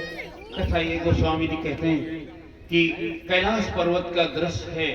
भगवान भोलेनाथ की समाधि की और भगवती सती को वो कथा सुना रहे थे। दृश्य उपस्थित हुआ कि ऊपर से गड़गड़ाहट की आवाज आई, विमान जा रहे थे, कहीं जा रहे थे। भगवती सती ने पूछा, हे भोलेनाथ, ये आज ये सब विमान कहाँ जा रहे हैं? और उन विमानों की स्थिति बड़ी विचित्र थी। बोले क्या था? सुर सुंदरी करही कल गाना। वो विमान शांत मुद्रा में नहीं जा रहे थे, इसमें डेक बजते जा रहे थे। और डेक नहीं बज रहे थे, बड़े भोंडे गीत बजाए जा रहे थे। श्रवण सुनत छूट ही मुनि ध्याना। भगवती ने पूछा, ये महाराज बार बार कहाँ जा रहे हैं सब विमान? भगवान शंकर ने कहा, देवी कथा सुनो, आप इसमें ना हो। फिर ऊपर से विमान गड़गड़ जा रहे हैं, फिर जा रहे हैं गड़गड़। फिर सती जी ने पूछा, हे भोलेनाथ, ये कहाँ जा रहे हैं? भगवान शंकर ने कहा, देवी जी, ये आपके मायके में जा रहे हैं, पिता के यहाँ। पिता के यहाँ यज्ञ है। सती जी ने कहा, हे प्रभु, तो क्या हम लोग नहीं चलेंगे क्या? भगवान शंकर ने कहा, देवी, हम लोग चलते तो, लेकिन अब समस्या है, हम लोगों को निमंत्रण नहीं है। तो देवी सती ने कहा कि हे भोलेनाथ, हम उनकी कन्या हैं, हो सकता है पिताजी हैं, भूल गए होंगे, ज्यादा काम रहा होगा। भगवान शंकर ने कहा, नहीं देवी, वो भूले नहीं है। बोले, ब्रह्म सभा हम सन दुख माना और ते अजहु करई अपमाना। द्वेष भावना से हम लोगों को निमंत्रण नहीं दिया। देवी, हमसे वो द्वेष मानते? भगवती सती ने पूछा, महाराज, तुमसे कब से द्वेष मानते हैं और हमको तो कुछ पता नहीं? बोले, बात ऐसी है देवी जी कि एक समय की बात है, ब्रह्मा जी ने एक सभा की, उसमें मुख्य अतिथि के रूप में आपके पिताजी का निमंत्रण था। सारे देवता वहां पर बैठे हुए थे, हम भी गए, ब्रह्मा जी भी गए और हम लोग पीछे बैठ गए। और फिर महाराज वो दक्ष का पूरी सभा सजी हुई थी, माइक पर तरह तरह के प्रवचन और क्या बोले वो नारे लग रहे थे, उपदेश चल रहे थे। उसी बीच में दक्ष का आगमन हुआ, जोर जोर से नारे लगने लगे। दक्ष प्रजापति जिंदाबाद जिंदाबाद जिंदाबाद, हाँ। हमारा नेता कैसा हो, दक्षपति की जैसा हो जैसा हो। अब महाराज इस तरह से दक्ष की जय हो जो भी कुछ हो, बड़े नारे लगने लगे, हर्षोल्लास, सब लोग खड़े हो गए उनके स्वागत में। भगवान भोलेनाथ कह रहे हैं देवी मेरा ध्यान लग गया। और स्थिति वहां विचित्र ये हुई कि वो जब दक्ष माइक पर गए, तो थोड़ा संक्षेप में मुझे बोलना है आप सुधी श्रोता। जो अभिमानी व्यक्ति है उसकी सबसे पहले बुद्धि उल्टी हो जाती है, वो सोचता हमेशा उल्टा। अब देखो दक्ष जब मंच पर गए तो उन्होंने ये नहीं देखा कि हमारा कितने लोग आदर कर रहे हैं, उसको ये दिखाई दिया कि कितने नहीं कर रहे हैं। तो दो पीछे दिख गए, बोले ये दो बैठे सब तो खड़े। तो दृष्टि गई तो एक तो चलो ब्रह्मा जी हैं, हमारे पिता हैं, कोई बात नहीं। लेकिन ये शंकर ये तो हमारे दामाद हैं, रिश्तेदार होकर के हमारा अपमान, हमारा ध्यान नहीं रखा। और महाराज भीतर का द्वेष तो पहले तो वाणी बड़े अच्छे प्रेम से शुरू हुई, आप सबका वंदन अभिनंदन।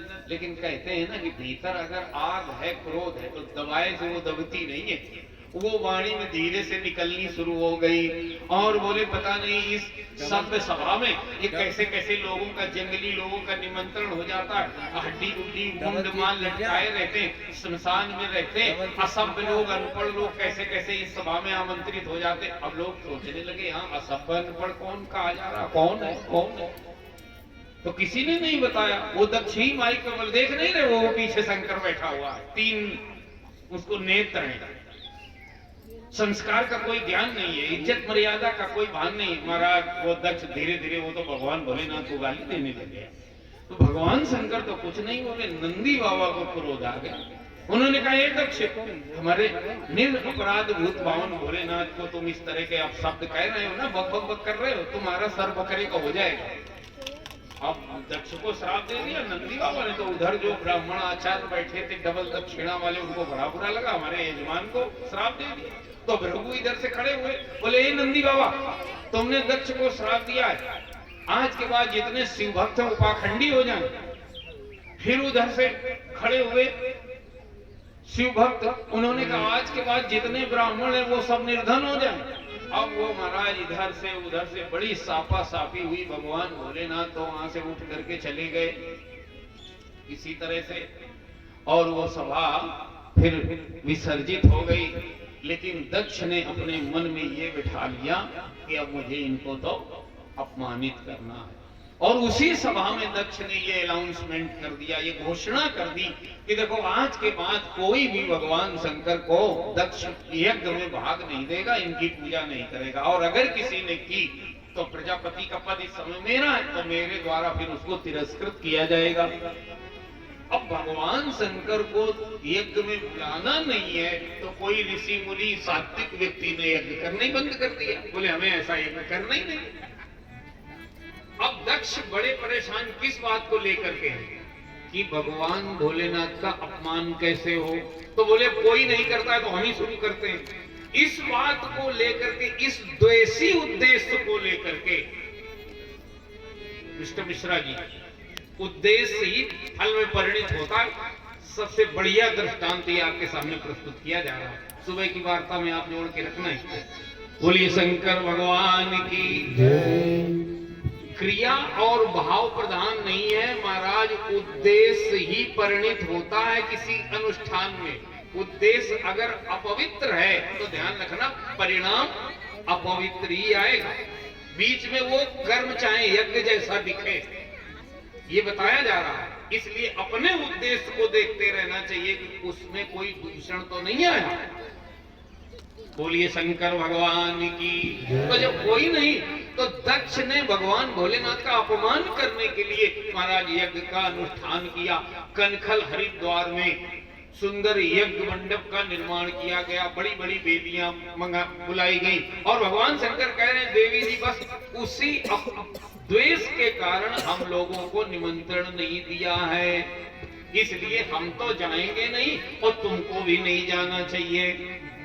लेकिन भगवती ने कहा लेकिन पिताजी हैं, अब अपने हैं तो उसमें कौन सी बड़ी बात है। तो भगवान शंकर कह रहे नहीं देवी जी बड़ी बात नहीं है, बात तो ठीक है, शास्त्र सम्मत है कि यद्यपि मित्र प्रभु गुरु पितु गेहा, 4 जगह जाया जा सकता है बिना बुलाए, नाराज हो तो भी जाया जा सकता है। यद्यपि मित्र प्रभु गुरु पितु गेहा, और जाइए बिनु बोले न संदेहा, लेकिन देवी तदपि विरोध मान जहां कोई, तो तहां गए कल्याण न होई। लेकिन लिखा यह है कि भगवती सती भगवान शंकर की ओर बड़ी ही तीक्ष्ण दृष्टि से देखने लगी, तो भगवान भोलेनाथ ने अंततः सहमति दे दी। आप नहीं मानती हो तो भाई जाओ, और अपने गणों को साथ में नंदी बाबा और कुछ प्रमुख गण साथ में दे दिए, और उनको आदेश कर दिया कि भाई इनकी जो पसंदीदा और जो इनकी सामग्री है, जो साज सज्जा का श्रृंगार है, वो सब इनके साथ लिए जाओ। तो कहते हैं उनका एक तोता था, श्रृंगार की सामग्री थी, दर्पण था, गेंद थी, और वाद्य यंत्र भी थे सती जी के। वो सब भगवान शंकर के गणों ने समेट करके प्रस्थान की तैयारी। अब वो सती जी अंतिम बार जब भगवान भोलेनाथ को प्रणाम करने आती हैं चलने के लिए, तो भगवान भोलेनाथ उधर को मुंह कर लेते हैं, सोचते हैं कि शायद कह दें कि अब मैं नहीं जाऊंगी। और जब वो सती जी आगे को जाने लगती हैं,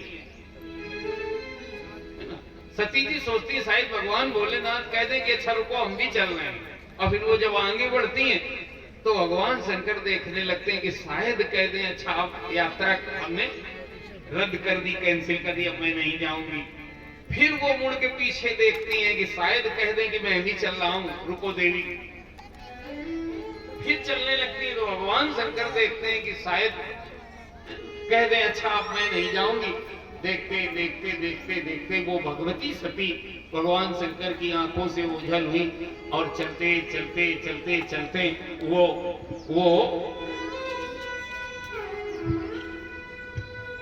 धीरे धीरे भोलेनाथ के गणों के साथ चलते चलते चलते चलते वो पिता भवन के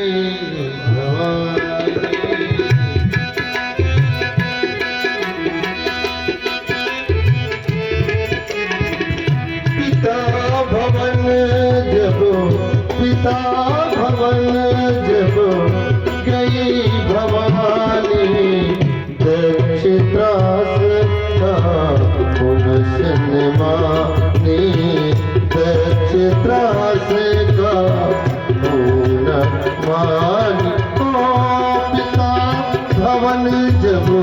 पिता भवन जब गई भवानी, दक्षित्रास का पुनः मानी, दक्षित्रास का पुनः मानी। कहते दक्ष ने ऐसा पहले घर में बोल दिया था कि देखो कैलाश पर्वत पर निमंत्रण नहीं गया है तो कोई आएगा नहीं, अगर आ भी जाए तो उनका कोई सम्मान नहीं करेगा, और अगर किसी ने सम्मान किया तो मेरे द्वारा वो अपमानित किया जाएगा, इसलिए काहू न सम्मानी। लेकिन वो स्वामी जी ने मर्यादा रख ली, माता का ऐसा वात्सल्य रहा। सादर भले ही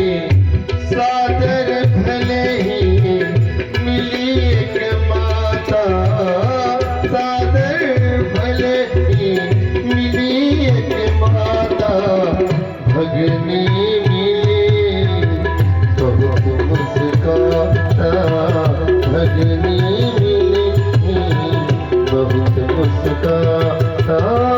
सादर भले ही मिली एक माता, भगनी मिली बहुत मुस्काता, भगनी मिली बहुत मुस्काता। माता जी ने दौड़ करके सती जी को गले से लगाया, बिटिया अच्छा किया आप आ गई, पता नहीं आजकल पिताजी को क्या हो गया। हम कह रही थी कि देखो सती बिटिया जरूर आएगी, भले निमंत्रण नहीं दिया, हम कह रही थी उसको निमंत्रण भेजो। अच्छा किया बिटिया, बड़ा सुंदर सुंदर लग रहा था, हम आ नहीं रही थी। लेकिन भगनी मिली बहुत मुस्काता। कभी कभी बड़ी विचित्र स्थिति परिवार में होती है। कहती है उन्होंने व्यंग्यवाण भी बोले। किसी ने कहा अच्छा चलो आ ही गई होगी ना, निमंत्रण के भी लोग आ ही जाते। क्या आजकल वो आपके मैंने अब जीजा जी भी नहीं खोल नहीं है उनको, आजकल कुछ करने लगे कि अभी वो मैंने मड़ैया में ही गुजारा होता है, कोई फ्लैट बन गया है। अग्नि मिली बहुत मुस्काता, फिर एक दूसरी कोई आई व्यंग्यवाण छोड़ती है। अच्छा कोई वाहन वगैरह आ गया है अब तक की उसी बैल पर। भगनी मिली बहुत मुस्काता। फिर किसी ने व्यंग किया आजकल कुछ कपड़ा पहनने लगे हैं कि अभी भी बागंबर की छाल। भगनी मिली बहुत मुस्काता। दक्ष जी ने कुछ उनको पूछा नहीं। ये जब व्यवहार सती जी ने देखा तो उनको लगा कि हमने भगवान भोलेनाथ की बात नहीं मानी, मुझको यहाँ आना नहीं चाहिए था, और उन्हें बड़ा दुख हुआ।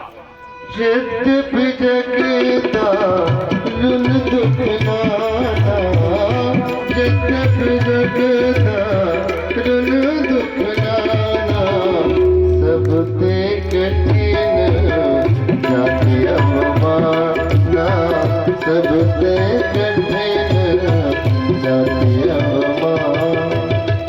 आप अपने हिसाब से पूरा करें, इसके नहीं। बोलिए शंकर भगवान की जय। बड़ा दुख हुआ सती जी को, तो वो घर छोड़ करके सती जाए देखो तब जागा। उन्होंने घर छोड़ दिया। उनको हृदय उनका दग्ध हुआ, विह्वल हुआ। उनको लगा कि मुझे भगवान शंकर की बात माननी चाहिए थी, मुझे यहाँ आना नहीं चाहिए था, ये आने जैसी स्थिति नहीं थी। और वो वहां से यज्ञ मंडप की ओर चलने लगी। यहाँ देखे जा करके तो सती जाए देखो तब जागा। देखा कि वहां पर तो गंगा तट पर बड़ा सा दिव्य भव्य पांडाल सजा हुआ है, बड़ी बड़ी वेदियां बनी हुई हैं, स्वाहा स्वाहा की ध्वनि ध्वनित हो रही है। और वो सती जी जा करके देखती हैं तो सभी देवताओं के उनको भाग दिखाई दे रहे हैं, लेकिन कतहु न दीख शंभु कर भागा। वो बराबर टकटकी लगा करके उन वेदियों की कतारों को निरीक्षण करती चली जाती हैं कि मेरे भगवान भोलेनाथ का कौन सा स्थान है, लेकिन कतहु न दीख शंभु कर भागा। कहीं भी उन्हें भगवान भोलेनाथ का भाग दिखाई नहीं दिया। तो वो बड़ी विह्वल हो गई और वो क्रोधावेश में आकर के बोलने लगी, सुनो सभासद सकल मुनिंदा, और कही सुनी जिन शंकर निंदा, सोई फल तुरत लाभ सब काहू, और भली भांति पछताएं पिताऊ। हे ऋषियों, हे मुनियों, ब्राह्मणों, देवताओं, सुनो, हमारे पिता की मति मारी गई थी। आप तो आचार्य थे, आप तो ऋषि थे, आप तो विवेकी थे। आपको भाई बैठ जाया आपको क्या होगा, आपको बताना चाहिए था। जिस यज्ञ में भगवान शंकर का मान न हो वो यज्ञ कैसा। और शास्त्र में तो आपने शास्त्र पढ़ा है, शास्त्र में तो ये लिखा है कि संत शंभु श्री पति अपवादा, और कहिए तहां जहां असमर जादा। हे ऋषियों, हे ब्राह्मणों, देवताओं, आप शास्त्रज्ञ हो, वहां लिखा है कि संत शंभु श्रीपति, श्रीपति माने भगवान विष्णु, इनका जहां अपमान होता हो तो कहिए तहां जहां असमर जादा। वहां ये मर्यादा है क्या, काटिए तासु जीभ जो बसाई। अगर आप सक्षम हो, आपका बस चलता है तो उसकी जीभ काट लेनी चाहिए। जीभ काट लेना माने क्या, मैंने ये थोड़ा ना कि हमेशा कोई चाकू छुरी जेब में डाल के चलता है, उसकी बोलती बंद करा देनी चाहिए। अगर आप सक्षम हो, सामर्थ्यवान हो, तो ऐसा अगर किसी सभा में हमें कोई कर रहा है तो उसकी बोलती बंद करा देनी। अगर सामर्थ्यवान नहीं हो तो नयन मोती न तो चले वो पराई। वो स्थान छोड़ देना चाहिए, वो बैठना नहीं चाहिए। हे देवताओं, ऋषियों, ब्राह्मणों, तुमने दो में कोई काम नहीं किया, इसलिए मैं सोई फल तुरत लाहव सब काहू, मैं सबको यथायोग्य फल मिलने वाला है। महाराज बोलते बोलते भगवती सती वो इतना क्रोध में आ गई कि वो समाधि लगा करके बैठ गई और उन्होंने योगाग्नि में अपने शरीर को भस्मीभूत कर दिया। हाहाकार पूरी सभा में हो गया। जो भगवान भोलेनाथ के गण थे उन्होंने यज्ञ विध्वंस करने का प्रयास किया, लेकिन प्रभु के लोगों ने, समर्थकों ने उनको रोक दिया। इधर बोले समाचार सब शंकर पाए, समाचार सब शंकर पाए, वीरभद्र करे को पठाए, वीरभद्र करे को पठाए। भगवान भोलेनाथ को समाचार हुआ, कहते उन्होंने अपनी एक जटा उखाड़ करके अभिमंत्रित करके वही पृथ्वी पर पटकी, उससे वीरभद्र और भद्रकाली दो का जन्म हुआ। और भगवान शंकर ने कहा जाकर के यज्ञ को विध्वंस कर दो। अनेक करोड़ों शिवगणों के साथ भद्रकाली और वीरभद्र ने कनखल हरिद्वार को आकर के चारों ओर से महाराज घेर लिया। और जब वो इधर से जाकर के घेरा तो कहते इतनी संख्या में थे कि वहां पर जो ऋषि मुनि ब्राह्मण थे वो सब आतंकित होने लगे। उन्होंने कहा ये क्या हो रहा है, आंधी आ रही। बोले आंधी नहीं आ रही, वो शिवगण आ रहे हैं। तो वहां से लोग भागने लगे। कहते हैं तब तक भगवान शंकर के गणों ने जाकर के सबको पकड़ लिया और कहा भृगुंबवंद मणिमान वीरभद्र प्रजापति।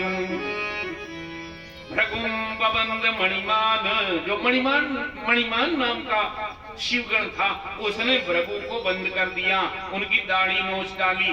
और वीरभद्र प्रजापति, वीरभद्र ने प्रजापति दक्ष का सर काट करके स्वाहा कर दिया अग्नि में। चंडी सुपूषणम देवम भगम नंदीश्वरो गृहीत। कहा चंडीस ने पूछा के दांत उखाड़ डाले और नंदी महाराज ने भग की हालत खराब की, अंग भंग कर दिया। इसलिए इस तरह सभी शिवगणों ने, किसी ने जा करके भंडारा को तहस नहस कर दिया, यज्ञ वेदियों में जल डाल दिया गया और जो भागते थे उनको यथोचित दंड सबको दिया। हाहाकार वहां पर मच गया। अब तो महाराज क्या होना चाहिए, देवता बड़े आतंकित, पीड़ित, किसी तरह से बचने के लिए वो भगवान शंकर के पास गए और जा करके उनसे प्रार्थना करते हैं। कर्पूर गौरम करुणावतारम, कर्पूर गौरम करुणावतारम, संसार सारम भुजगेन्द्रहारम, सदा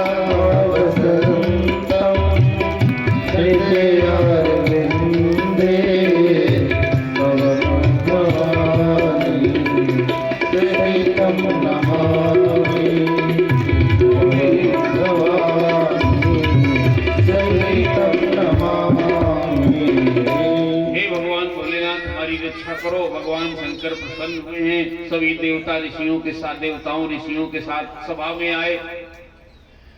आकर के कहा महाराज यहाँ पर जब भगवान शंकर आ गए तो उन्होंने गणों को विध्वंस करने से रोक दिया।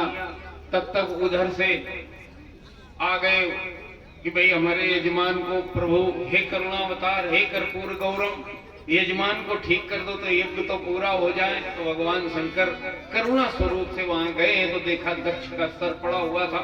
कहा भाई धड़ पड़ा हुआ था। पूछा सर कहाँ है? तो बोले वो वीरभद्र ने स्वाहा कर दिया। तो कहते चलो भाई, तो उनको बकरे का सर ला करके भगवान भोलेनाथ के द्वारा सर्जरी की गई और फिर वो बम बम बम बम बम करके वो स्तुति की दक्ष ने भगवान भोलेनाथ की।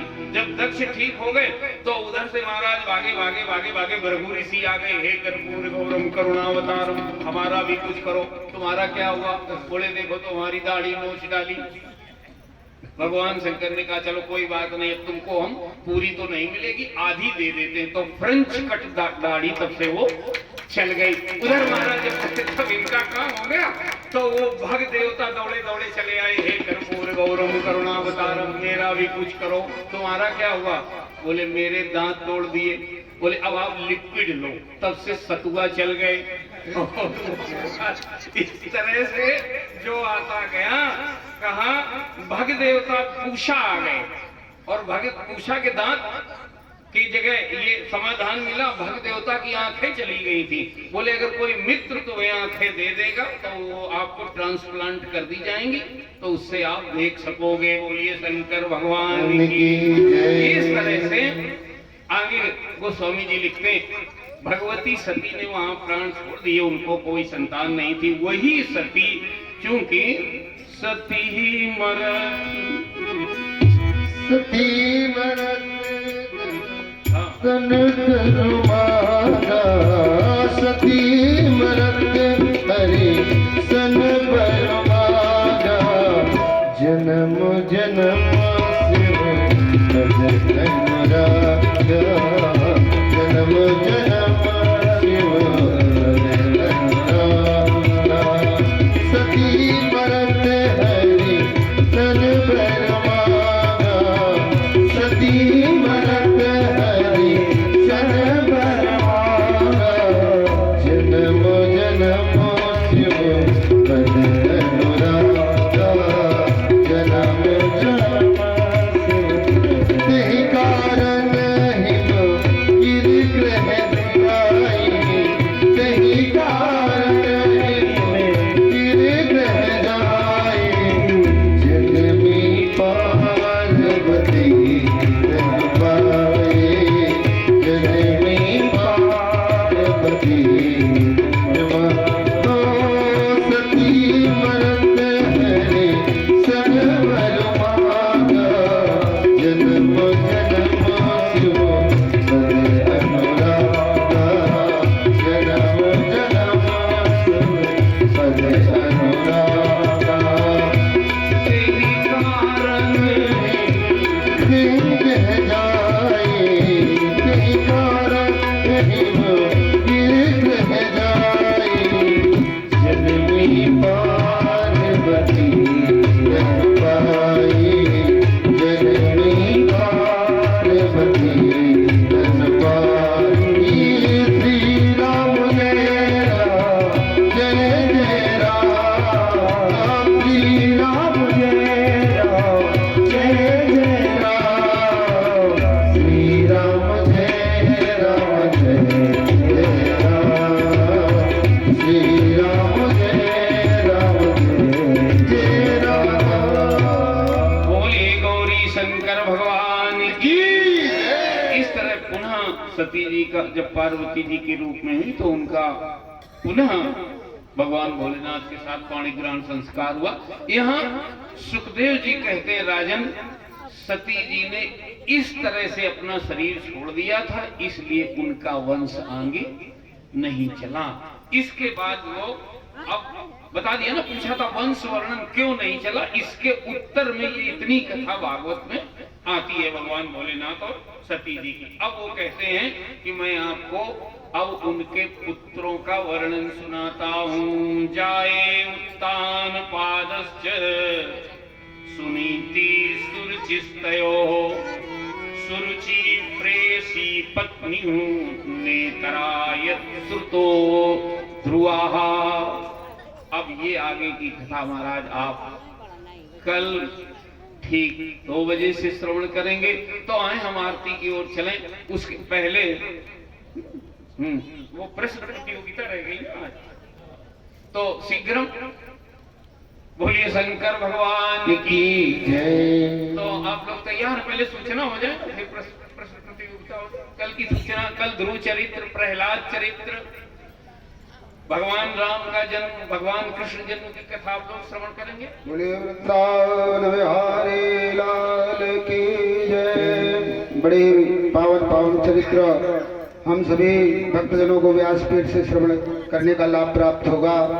विशेष करके भगवान के प्राकट उत्सव की कथा, भगवान कृष्ण के जन्मोत्सव की कथा हम सभी लोग व्यासपीठ से श्रवण करेंगे। आप सभी लोग जानते हैं कि बड़ी सुंदर व्यवस्था की जाती है, मंच का सुंदर सा श्रृंगार किया जाता है, सजाया जाता है और उस दिन पंचामृत का प्रसाद बड़े धूमधाम से वितरण किया जाता है। मिश्रा जी हमारे पंचामृत की व्यवस्था करेंगे ही।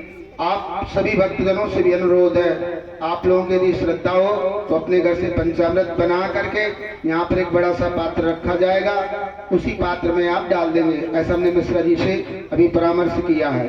तो सभी भक्तजन अपने घर से पंचामृत, खिलौने इत्यादि, टाफी इत्यादि लाएंगे और सभी माताएं नवीन वस्त्र धारण करके, हो सके तो पीले पीले वस्त्र सभी माताएं पहन करके आएंगी और बड़े धूमधाम से भगवान की मंगलमय जन्मोत्सव की कथा आप सभी लोग व्यासपीठ पर विराजमान श्री व्यास जी से सुनेंगे। बोले वृंदावन बिहारी लाल की। तो आपको जैसा कि पता है, प्रतिदिन एक प्रश्न प्रतियोगिता उत्साहवर्धन के लिए रखी गई है, उसको कभी प्रेस्टीज इशू मत बनाना आप, हैं?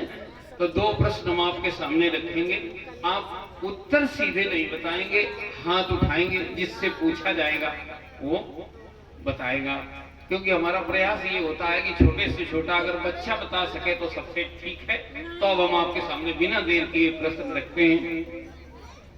भगवान ने किसी भी समस्या समाधान के लिए युद्ध को पहला कारण नहीं बताया। उन्होंने कहा 4 नीतियां हैं समाधान की। उन्होंने पांडवों को बताया 4 नीतियों से समस्या का समाधान होता है। उन 4 नीतियों के क्या नाम हैं? देखो भाई, हाँ ये एक बिटिया उठा रही है, हाँ खड़ी हो आप, हाँ इधर आके बताएं।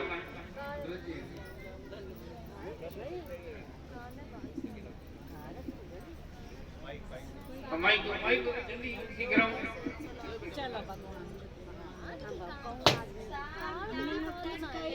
अच्छा ठीक, नाम बता। राधा, हाँ राधा पाल के लिए अच्छे मन से तालियां बजाएं।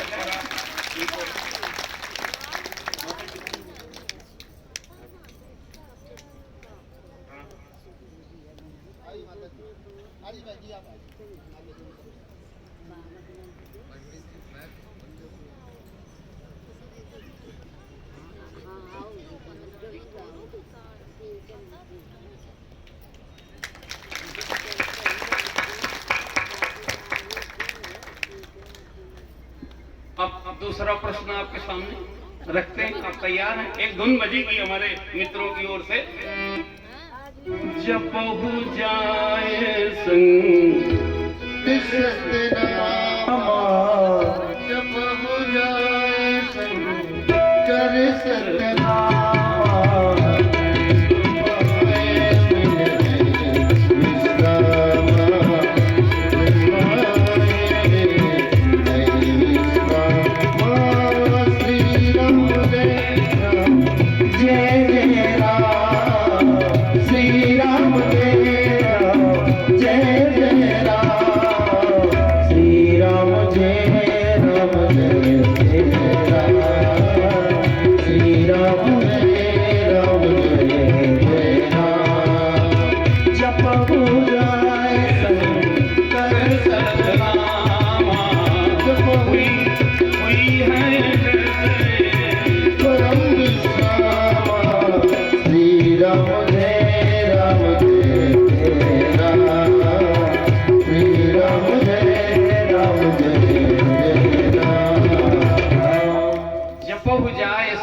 सतनामा हुई है हृदय तुरंत विश्रामा।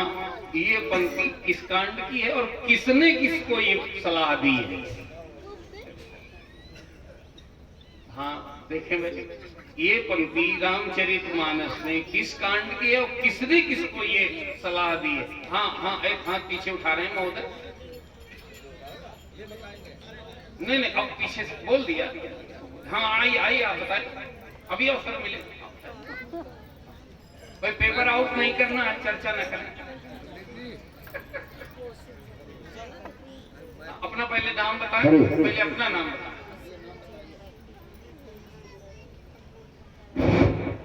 भैया जी हमारा नाम शेषनारायण त्रिपाठी है। हाँ बताइए। और ये जो भाई बालखान की है, ठीक।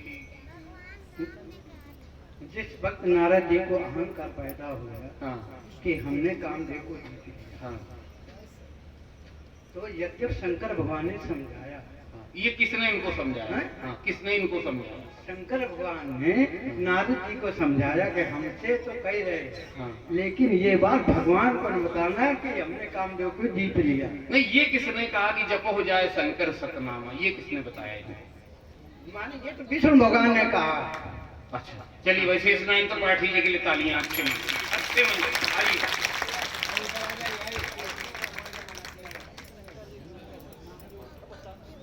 फिर बहुत लंबा हो गया खाना खाने, तब तक धुन बजाना एक दो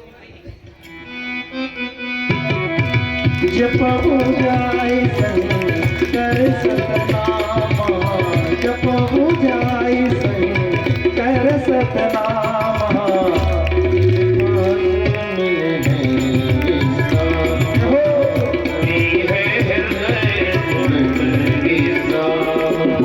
श्री राम जय नमः शिवाय, ओम नमः शिवाय, नमः शिवाय, ओम शिवाय, नमः शिवाय, ओम नमः शिवाय, सब लोग बोले नमः शिवाय, ओम नमः शिवाय, नमः शिवाय, ओम नमः शिवाय, नमः शिवाय, ओम नमः शिवाय, नमः शिवाय, ओम नमः शिवाय। जप हो जाए शंकर सतनामा, जप हो जाए शंकर सतनामा,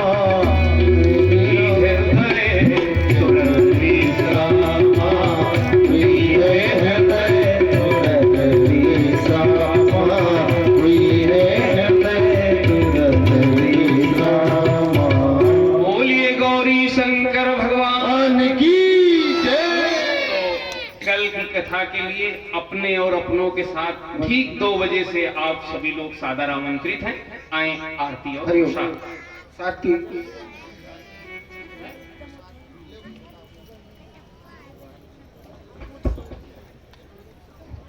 शीघ्र जय श्री राधे।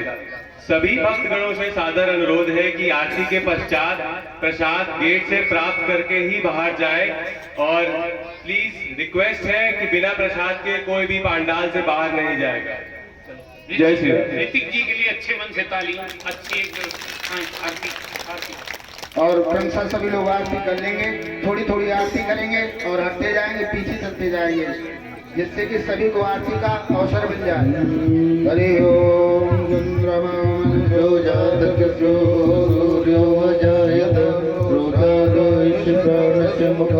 निर्जायत। बांके बिहारी आरती गाओ, बांके बिहारी आरती गाओ, हे गिरधारी आरती गाओ, हे गिरधारी आरती गाओ।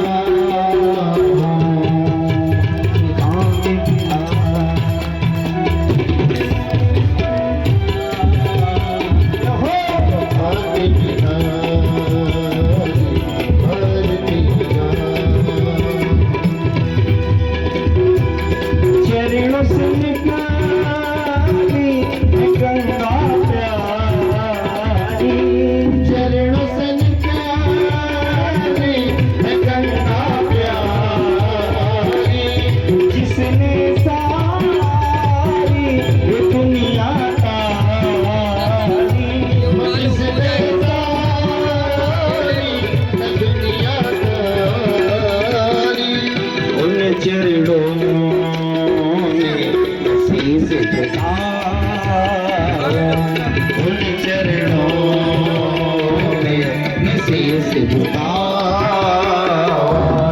आगे बिहारी आरती गाओ, शिवा के बिहारी आरती गाओ।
छवि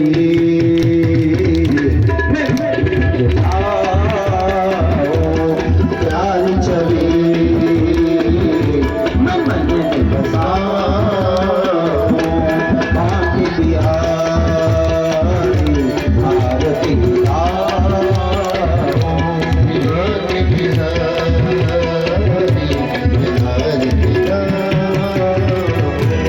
श्री हरिदास के नाथिया श्री हरिदास के नाथिया मेरे मोहन साथिया मेरे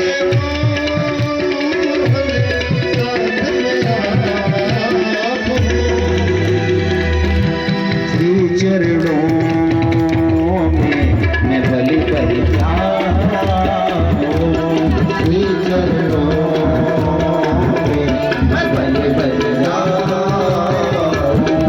बाकी बिहारी भारती बाकी बिहारी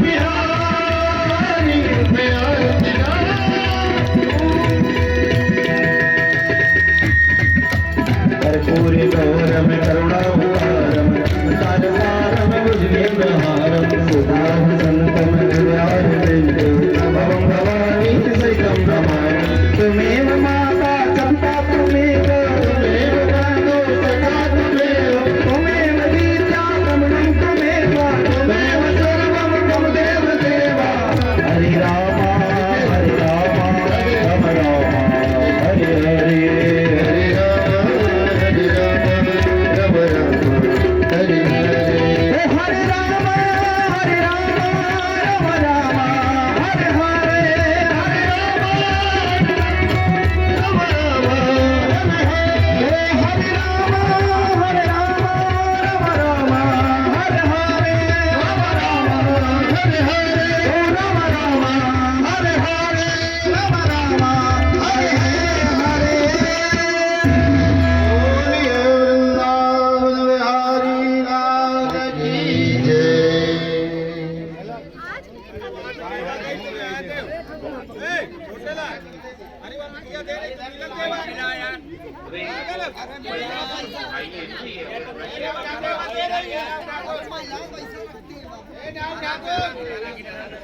छोटे लाल सविता पहले आरती इधर वापस करें पंडित जी को, उसके बाद ले जाएं। छोटे लाल सविता ध्यान